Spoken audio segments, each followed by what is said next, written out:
The wind screamed through Dead Man's Pass like it wanted to peel the skin off every living thing. Snow slammed down in thick sheets, so heavy it swallowed the pine trees and the tall rock walls on both sides of the trail.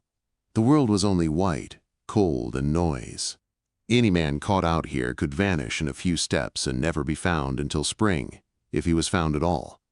Beckett Cole leaned low in his saddle and forced his horse forward. Whiskey was a strong roan gelding, but even he fought the drifts, lifting his legs high as the snow climbed toward his belly. Beckett's breath came out in hard bursts, freezing on his scarf. Under his coat, the weight of his revolver pressed against his hip, the same way it always did. It was not just a gun, it was a past he could not bury. Behind him, a small body clung tight. 9-year-old Pip had his arms wrapped around Beckett's waist, his face pressed into the back of Beckett's coat. The boy did not cry. He did not complain. He had learned that winter did not care about fear, and neither did the men who hunted Beckett's name. They had been gone all day, riding back from Granite Peak, where Beckett had taken 2 days of hard work at a livery stable. Honest work, low pay, but it kept food in the pot and smoke in the chimney, and most of all, it kept trouble away. His hands were cracked and raw from shovels and rope, hands that used to be steady enough to hit a coin in the air. Now they ached in a different way, like his body was not sure what kind of man he was trying to become. They were less than 3 miles from their cabin when Beckett saw something dark off the trail. At first he thought it was a stump or a fallen limb. Then Whiskey stepped closer, and the shape became a horse, black as coal, folded into the snow like it had dropped straight from the sky. Beside it, half buried in the drift, lay a person. Beckett pulled Whiskey to a stop. His stomach tightened. A man in his line of life learned not to trust easy sights.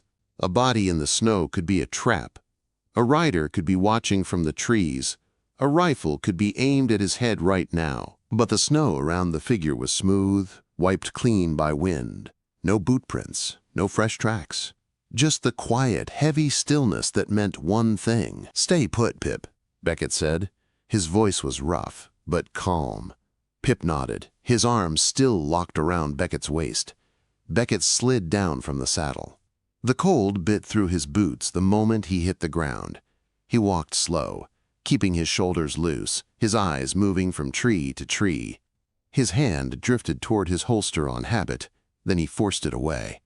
He did not want to lead with the gun anymore, not if he could help it. The black horse lifted its head weakly. Steam rose from its nostrils. Alive, but near done. The person beside it did not move. Beckett dropped to one knee and brushed snow off a shoulder. He turned the figure gently, careful like he was handling a wounded bird. It was a young woman. Her skin was pale from cold, her lips tinted blue. Ice clung to her long black hair.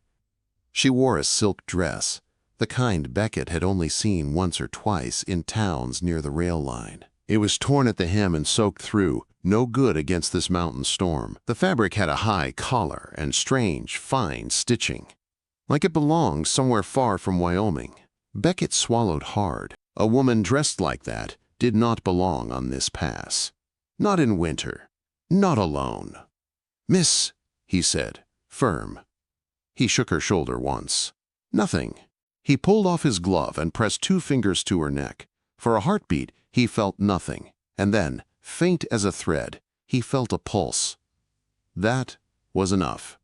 Beckett did not stop to wonder why. He did not ask what trouble she brought. He did not tell himself it was not his business. He just moved. He scooped her into his arms. She was lighter than she looked, like the storm had already taken half of her away. He carried her back to Whiskey and lifted Pip forward a bit on the saddle. Then he set the woman behind the boy and draped her arms around Pip's middle. "Hold her hands," Beckett ordered. "Don't let go." Pip's eyes were wide, but he grabbed the woman's frozen fingers with both mittens and held tight. Beckett climbed up in front of them, took the reins, and pushed Whiskey into motion. The black horse struggled to stand, then staggered after them, too loyal to be left behind. The wind rose higher, screaming over the ridge. Snow stung Beckett's eyes, but he did not blink. He could feel the woman slumping heavier against Pip's back, like she was slipping away inch by inch. "Stay with us," Beckett muttered, though he was not sure if he was talking to her, to the boy, or to himself. At last, through the wall of white, he saw the outline of his cabin. One rough room of logs, a crooked roof, a stone chimney. In that moment it looked like a church, like a promise, like the only warm place left in the world. Beckett dismounted fast, boots sinking deep. Pip slid down, shaking hard. "Get the door," Beckett said. Pip ran, fumbling with the latch until the door swung open. A small breath of warm air spilled out, and Beckett carried the woman inside like she weighed nothing at all. He laid her on the narrow cot near the fireplace and threw fresh logs onto the coals. Flames caught quick, hungry and bright. He grabbed every blanket he owned, wrapping her legs, her shoulders, her hands. The silk dress clung to her like wet paper. Pip stood close, watching, scared but trying to be brave. "Is she going to die?" Pip whispered. Beckett looked at the woman's blue lips and still face. He wanted to lie, but out here lies did not save anyone. "I don't know," he said, "but we're not letting the cold take her without a fight." He set water to boil and pressed a tin cup to her lips, coaxing a few drops down her throat. Then he rubbed her hands between his own until his palms burned. Minutes crawled by like hours. Then the woman's eyelids fluttered. A soft sound left her throat, broken and weak, but it was the sound of life.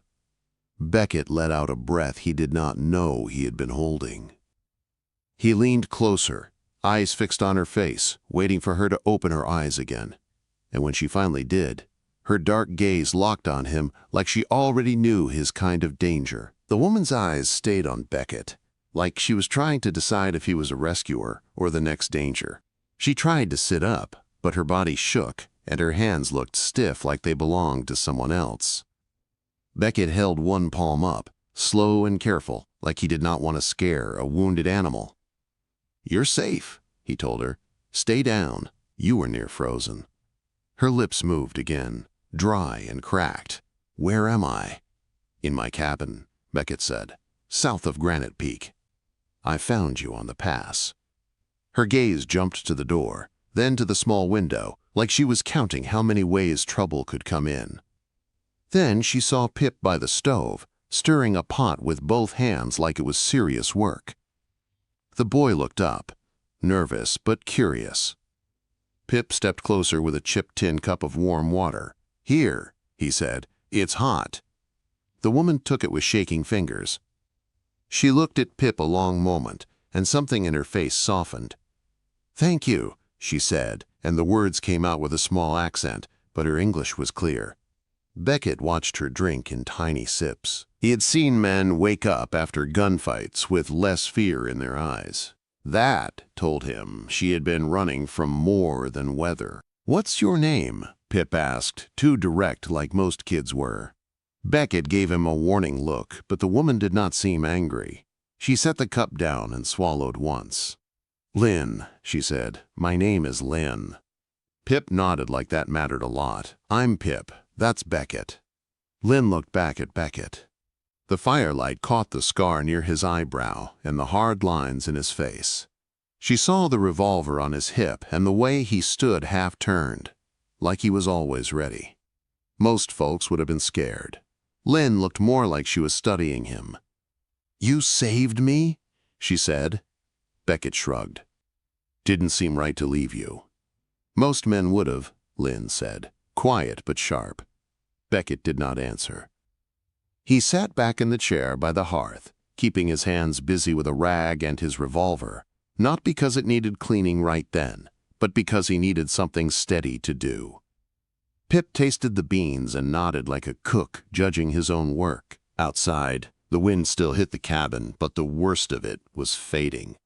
The silence after a storm in the mountains felt strange, like the land was holding its breath. Lynn's eyes drifted to the black horse through the window. "My horse," she said, and worry flashed across her face. "He's alive," Beckett told her. "He's in the lean-to. I gave him hay." Lynn shut her eyes for a second like she was thanking God. Then she looked back at Beckett. "You did not have to." Beckett's voice stayed flat. I don't leave animals to die either. Lynn pulled the blankets tighter around her and sat still, as if she was saving strength. Beckett noticed her dress again. Silk. Fine stitching. Not fancy for show, but expensive in a quiet way. It did not match the empty cabin, the patched quilts, or the worn boots on Beckett's feet. She did not belong in his world, but somehow she was in it now. What were you doing up there? Beckett asked. In that storm. Lynn's jaw tightened. I was traveling to Silverton. That pass ain't a road, Beckett said. It's a grave in winter. Quote, I had urgent business, Lynn replied. Beckett waited, but she did not offer more. That told him enough. She was protecting something. Or someone. Pip set a small bowl of beans near her. Lynn ate slow, and color came back into her face a little more with every bite.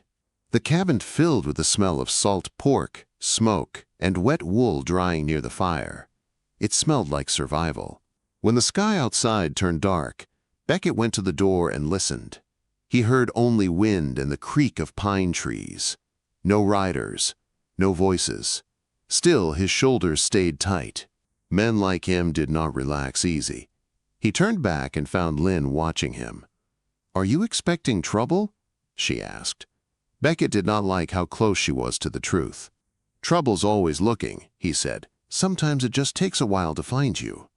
Lynn lowered her eyes, like she understood that kind of life too well. My guide left me, she said suddenly, and the words came out hard. He took my money and my supplies when the snow started. Beckett's mouth turned into a thin line. He left you to die. Quote, he thought I would, Lynn said. He was wrong. Pip frowned. Why would someone do that? Lynn looked at the boy with a tired sadness. Because some people believe they can take from you, and the world will not punish them. Beckett felt anger rise, hot and clean, and he hated how familiar it was. The kind of anger that had once made him fast on the draw and quick to bury men. He forced it down because he had Pip watching, and he was trying to be someone better for that kid. Get some sleep, Beckett told Lynn. You're still weak. Lynn did not argue. She lay back, but her eyes stayed open for a long time, listening to the cabin like she expected the walls to betray her. Beckett sat by the fire until late, watching the shadows crawl across the logs.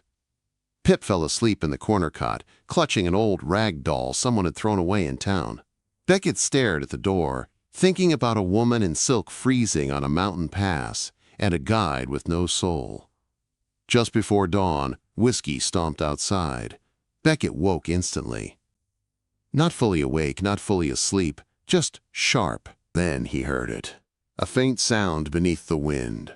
Hooves.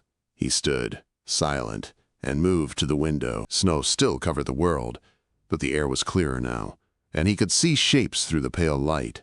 3 riders were coming up the trail, slow, steady, like they knew exactly where they were going. Beckett's hand went to his revolver without thought. Lynn sat up on the cot, eyes wide. She had heard it too. Do you know them? Beckett asked, voice low. Lynn did not answer right away. Her face went tight, and fear flickered there for the first time since she opened her eyes. They found me, she whispered. The riders stopped outside the cabin. Boots crunched in the snow. A man's voice cut through the cold air, loud and sure. Open up, he called. We know the girl is in there. The knock on the door was not gentle. It was the kind of knock that meant the man outside believed the world belonged to him. Pip sat up in his little cot, rubbing his eyes, then froze when he heard the voice again. Open up, the man called. We know the girl is in there. Quote, Beckett stepped in front of Pip without thinking. He moved like a wall, his body a shield. The cabin felt smaller now, the fire still warm, but the air suddenly tight. Lynn sat upright on the cot, her blanket pulled to her chest, her eyes locked on the door like she could see straight through the wood. Beckett spoke low. How many? Lynn swallowed. 3, she whispered, maybe more behind. Beckett's jaw tightened. 3 was enough. 3 men could burn a cabin. 3 men could take a woman. 3 men could take a boy, too, just to hurt the man in the way. He leaned close to Pip. You stay behind me. No matter what happens, you do not run outside." Pip nodded hard, face pale. Beckett looked at Lynn. "Do they want you dead or alive?" Lynn hesitated. That answer lived in her throat like a thorn. "Alive," she said. "They want what I have." Beckett did not ask what that meant. He did not have time for long talk. He turned toward the door and raised his voice, calm and flat. "Ain't much in here worth taking," he called out. "Keep riding." The man outside laughed. "Not here for your beans, Drifter. We're here for the girl." Beckett's hand rested near his revolver, but he did not draw yet. He kept his voice steady. "She's sick. Near froze to death. You touch her and you'll be carrying a corpse." "You don't get a say," the man replied. "Open the door, or we open it for you." Beckett looked at Lynn again. Her face was still, but her eyes burned with something deep. Fear was there, yes, but pride was there too. The kind of pride that did not beg. Beckett hated how the old part of him woke up in moments like this. The part that knew exactly how to end a threat. The part he had tried to bury for Pip's sake. He moved to the window, slow, and peeked through a crack. He saw 3 men on horseback. Their coats were good, their hats clean. Not lost travelers. Not hungry ranch hands. One had a rifle across his saddle. Another held a rope, ready like he had done this before. The one in the middle sat tall, smiling like he already won. Beckett stepped back. "Pip, get under the table!" Pip's eyes widened. "Beckett, no." "Do it," Beckett said. His voice left no room. Pip slid under the rough table, curling up tight. Beckett looked at Lynn. "Can you stand?"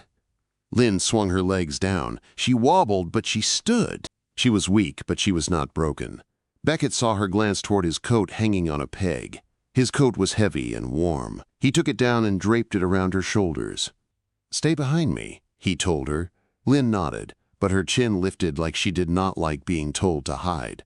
The knock came again, harder. Wood rattled. Beckett walked to the door. He drew the bolt back, but only cracked it open a few inches, keeping the chain tight. Cold air rushed in. The man outside leaned toward the gap. He had a neat mustache and eyes like ice. "There you are," he said. "Hand her over." Beckett met his stare. "You got no claim on anyone in my cabin."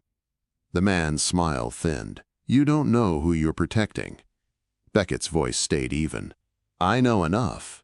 The man's eyes flicked past Beckett, searching the room. Then he saw Lynn's dark hair and the edge of her silk under the blankets. His smile came back, ugly and proud. "There she is! Girl, you come out now. You are coming with us."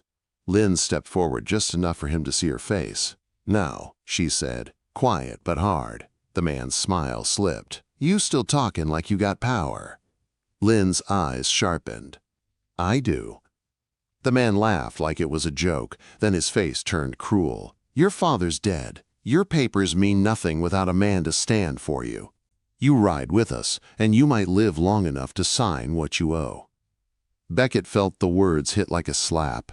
This was not just a chase, this was a plan. Men were trying to take her life by taking her rights.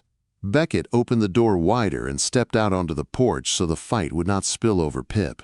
Snow crunched under his boots. The wind cut his cheeks. The 3 riders watched him like wolves watching a fence. "I'm giving you one chance," Beckett said. "Turn around." The mustached man tilted his head. "Or what?"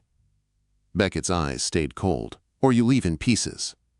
The man motioned with 2 fingers. The rider on the left swung down, rifle in hand, moving toward the porch. That was the moment Beckett stopped being a man who wanted peace. He drew. The sound of the shot cracked the winter air. The rifleman dropped into the snow, screaming, his gun falling from his hands. The other 2 reached for their weapons, but Beckett was already moving, stepping off the porch, using the cabin wall for cover. A second shot rang out. One rider jerked back in the saddle, surprise on his face, then slid off into the drift. The mustached man cursed and yanked his horse around, trying to get space. He pulled his pistol, firing wild. A bullet hit the cabin wall with a dull thud. Inside, Pip cried out once, then went silent. Beckett's blood went hot. He fired again. The mustached man's hat flew off, and the man ducked low. panic finally breaking his calm. "You crazy son of a gun!" the man shouted. Beckett advanced, revolver steady. "You picked the wrong door." The mustached man turned his horse and fled down the trail, leaving the wounded man behind. The one on the ground groaned, trying to crawl away. Beckett stood over him, breathing hard, gun aimed. The man looked up, face twisted with pain. "Where's the guide?" Beckett asked. The man spat blood. "Silverton," he hissed. "He's got friends. He's got papers. You think this ends here?" Beckett's eyes narrowed. "What papers?" The man laughed, then coughed. "Papers that say she ain't nothing. Papers that say her land is theirs." Beckett felt the truth click into place. This was about land. Big land. The kind men killed for. He heard the cabin door creak behind him. Lynn stepped out, wrapped in Beckett's coat, her hair loose, her eyes fixed on the wounded man. Her voice came out calm, like steel. "Tell them," she said. "Tell them Dragon Creek will bury anyone who tries this again." The man stared at her, and something like fear flickered in his eyes. "Dragon Creek," he muttered, like the name tasted bitter. Beckett looked at Lynn sharply. "Dragon Creek?" Lynn's gaze met his. "It's where I'm going," she said. "It's where this ends." Quote. Beckett walked back inside fast, shutting the door and sliding the bolt. Pip crawled out from under the table, shaking hard, eyes wet. "You shot him," Pip whispered. Beckett knelt and gripped Pip's shoulders. "I had to." Pip nodded, trying to be brave, but his lip trembled. "Are they coming back?" Beckett looked at Lynn, and Lynn looked back at him like she was done hiding the storm behind her eyes. "They will," she said. "Not just those men. More." Beckett stood slowly. He glanced at their small cabin, the thin walls, the poor roof, the life they barely held together. Then he looked at Pip, the only thing in his world that mattered more than his past. He made the choice before he even said it. "We leave now," Beckett said. "We ride to Dragon Creek." Lynn's voice softened just a little. "It is far." Beckett grabbed saddlebags and started packing fast. Far is better than dead. Outside, the morning light sat cold on the snow. The trail was open now, and the mountains watched like they always did, quiet and uncaring. Beckett lifted Pip onto Whiskey, then helped Lynn onto her black horse. She sat straight in the saddle, still weak, but holding herself like someone who had been forced to fight her whole life. As they rode out, Beckett looked back once at the cabin. It had been a hiding place. It was not a home anymore. Ahead of them was Dragon Creek, and whatever truth Lynn had not yet spoken. And behind them, somewhere down the trail, a man in Silverton was already planning how to take everything. The ride to Dragon Creek felt longer than it should have. The storm had passed, but winter still owned the land. Snow sat heavy on branches, and the wind stayed sharp enough to cut through cloth. Beckett rode with one hand on the reins and the other always close to his revolver. Pip sat in front of him at times, wrapped tight in blankets, and Lynn kept pace on her black horse, her face calm, but her eyes always moving. They did not speak much the first day. The mountains had a way of forcing silence. Every time Beckett heard a distant crack in the trees or the flutter of wings, his shoulders tightened. He knew what chasing men sounded like. He knew what it felt like when trouble was coming but not yet seen. That night they camped in a shallow dip between rocks, where the wind could not hit them full force. Beckett built a small fire, just enough heat to live, not enough smoke to signal. Lynn sat near it with her hands out, letting the warmth sink in. Pip chewed on jerky and watched Lynn like she was a storybook come to life. "You got people at this ranch?" Beckett asked finally. Lynn nodded. "Good men, some loyal, some bought. That is why I need to reach it before they reach my gates." Beckett stared into the fire. "Men like those back at my cabin don't ride out for nothing. Somebody paid them." Lynn's voice went lower. "My former foreman paid them. His name is Clay Mercer." Beckett felt the name settle into his chest like a stone. Mercer sounded like a man who wore fine boots and smiled while stealing. The worst kind. The kind who used papers instead of bullets until papers did not work. "What does he want?" Beckett asked. Lynn's eyes lifted. Firelight caught the strength in her face. "Dragon Creek!" Beckett's gaze sharpened. "How big is Dragon Creek?" Lynn did not boast. She simply told the truth. Largest ranch in the territory. Grassland for miles. Cattle in the thousands. Water rights. Timber. A rail spur not far from the south fence. Beckett's breath slowed. That kind of land made men turn into animals. Pip leaned forward, eyes wide. "You own all that?" Lynn looked at the boy and nodded once. "Yes." Pip blinked like his mind could not hold it. "But you were freezing in the snow." Lynn's expression tightened. "A woman can own the biggest ranch and still be hunted like she owns nothing. People see my face and my mother's blood, and they decide I do not deserve what my father left me." Beckett stared at her, and something in him shifted. He thought of all the times men had tried to break him too. Different reasons, same hunger. "You should have had guards," Beckett said. "I did," Lynn replied. "Mercer sent them away. Then he sent a guide who would sell me to wolves." Quote. Beckett's jaw clenched so hard his teeth ached. "He's trying to force you to sign." Lynn nodded. "He forged papers already. He will claim I am unfit. He will claim I owe debt. He will claim a Chinese woman cannot run an empire of cattle." Beckett looked at Pip, and he saw the fear sitting behind the boy's eyes. Pip had no business being mixed up in land wars and men with rope. Beckett had promised himself he would keep the kids safe, even if it cost him everything. "You got any proof?" Beckett asked. Lynn reached into her coat and pulled out a small leather packet. "I carry the real deed copies. My father made me memorize the names and dates when I was little. He knew one day men would try to steal it." Beckett nodded once. That was smart. That was survival. They rode again at first light. By the third day, the land began to open into wide valleys. The air smelled different. Less pine. More grass under snow. Beckett saw fences in the distance, strong and long. He saw herds like dark moving shadows across white ground. He saw riders on the horizon, watching. Then the gates appeared. Dragon Creek Ranch rose out of the valley like a kingdom. Not one small house and a barn, but a full spread of buildings, bunkhouses, corrals, sheds, and a large main home built with logs and stone. Taller and stronger than anything Beckett had ever lived under. Smoke curled from chimneys. Horses filled the pens. Men moved with purpose. Beckett felt Pip sit up straighter behind him. "Is this it?" Pip whispered. "This is it," Lynn said. A pair of ranch hands rode out fast, rifles across their saddles. They slowed when Lynn lifted her hand. Her voice carried, strong and clear. "Open the gates." The men stared like they were seeing a ghost. Then one of them threw his hat off his head and grinned.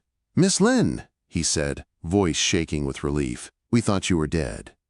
Lynn's face did not soften, but her eyes flashed. "Not yet. Where is Clay Mercer?" The ranch hand's grin faded. "Inside. He's been acting like the place is already his, calling meetings, moving men around." Beckett's hand drifted near his holster. "Let him." Quote. Lynn looked at Beckett once. "Stay close." The gates swung open. As they rode in, Beckett felt hundreds of eyes on them. Men paused in their work. A few women stepped out of buildings, watching too. Some faces held shock. Some held hope. Some held hate. Lynn dismounted in front of the main house, steady on her feet now, even if her body still carried weakness. She did not stagger. She moved like a rightful owner walking into her own home. Pip slid off whiskey and stood beside Beckett, small in this big world, but trying to look brave. The front door of the main house opened. A man stepped out wearing a fine coat and clean gloves.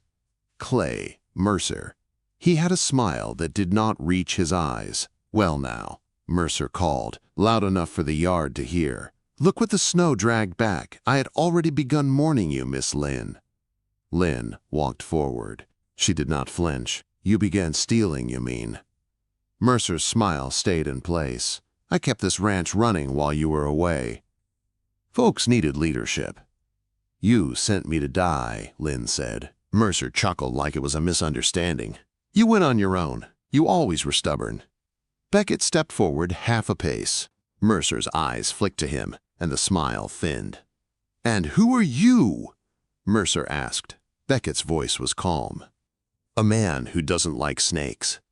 Some of the ranch hands shifted. A few hands moved toward holsters. Mercer noticed and lifted his voice, smooth and practiced. "Men of Dragon Creek," Mercer announced. "This woman is not fit to run this place. The law will agree, the bank will agree, and if anyone doubts it, I have papers that prove it." He turned and snapped his fingers. Another man stepped out, holding a folder. Lynn's eyes stayed locked on Mercer. "Your papers are lies." Mercer's grin turned sharp. "Then show yours." Lynn did not hesitate. She pulled her leather packet from her coat and held it up. "These are the true deeds. These are my father's seals. These are the signatures Mercer could not copy." Mercer's face twitched for the first time. Then he did something Beckett expected. Mercer reached for a gun. He did not get it out. Beckett was faster. Beckett's revolver cleared leather in one smooth motion, and the click of the hammer sounded like a final warning. "Don't," Beckett said. Mercer froze, his hand halfway. The yard went silent, the kind of silence that makes men hear their own heartbeat. Mercer's eyes narrowed. "You think you can threaten me on my own ranch?" Lynn's voice cut in, stronger than a whip. "It is not yours." Mercer's face hardened. "You can't keep it. Not alone. Not with your blood. Not with a past like yours. Men will never follow you." Lynn stepped closer until she stood only a few feet from him. "They do not have to love me. They only have to know I am not afraid." Then she turned to the gathered hands. "My father built Dragon Creek," she said, voice clear. "My mother helped him build it. I have worked this land since I was a child. I know every water line and every fence. Mercer used your fear and your hunger. He promised easy money. He promised power. But he will sell this place piece by piece until none of you have work and none of you have homes." Quote. The ranch hands listened. Beckett saw it in their eyes. They had lived under Mercer's lies for weeks, and now they were hearing truth from the mouth of the woman he tried to bury in snow. Mercer lifted his chin, trying to hold his ground. "The law will back me." Lynn pointed toward the gate. "Then we will meet the law, but until then, you are done here." Mercer laughed, but his laugh cracked. "You think they will stand with you? You think they will stand with a gunslinger at your side?" Beckett's eyes stayed on Mercer. "They'll stand with whoever keeps them alive." Mercer's gaze slid to the ranch hands. He realized too late that the yard was no longer his. One of the older hands stepped forward. "We're with Miss Lynn," he said. Then another, "We're with her." Then more voices joined, like a tide turning. Mercer's face went pale with rage. He pulled his gun anyway. That was the last mistake he ever made. Beckett fired once. Clean. Fast. Mercer's pistol fell into the dirt. Mercer dropped to his knees, clutching his arm, screaming. "Stop!" Lynn said, sharp. Beckett did stop. He did not finish it. He could have. The old Beckett would have. But Pip was watching, and Lynn was watching, and Beckett wanted to be the kind of man who could put a gun down when the threat was ended. Two ranch hands rushed forward and grabbed Mercer, pinning his arms. "Lock him up," Lynn ordered. "Send riders to Silverton, bring the sheriff, and bring witnesses." Mercer glared at Beckett through pain. "This isn't over." Beckett leaned in close, voice low so only Mercer could hear. "For you, it is." Lynn turned to Beckett then, her face still hard from battle, but her eyes softer at the edges. "You should take your payment now," she said. "You earned it." Beckett shook his head. "I didn't save you for money." Lynn studied him. "Then take something else." She nodded toward the main house, toward the wide land, toward the life Pip could have. "I need a man I can trust," she said. "A man who will stand between this ranch and the wolves. I offer you a job as head of security, a home. A wage that will feed that boy and keep him warm, and a chance to start over without looking over your shoulder every night." Beckett felt his throat tighten. He looked down at Pip. The boy's eyes were bright, Full of hope, he did not even know how to hide. Beckett had spent years believing a man like him did not deserve a clean start, but Pip deserved one. And maybe that was reason enough. He met Lynn's gaze and nodded once. "All right," Beckett said, "I'll stand with you." Lynn held out her hand. Her grip was strong, steady, sure. When Beckett took it, the yard seemed to breathe again, like Dragon Creek itself had been waiting for this moment. And as the winter sun sank behind the mountains, the gunslinger, the boy, and the cattle queen stood together, knowing the real fight was not just about land, but about who the world allowed to survive.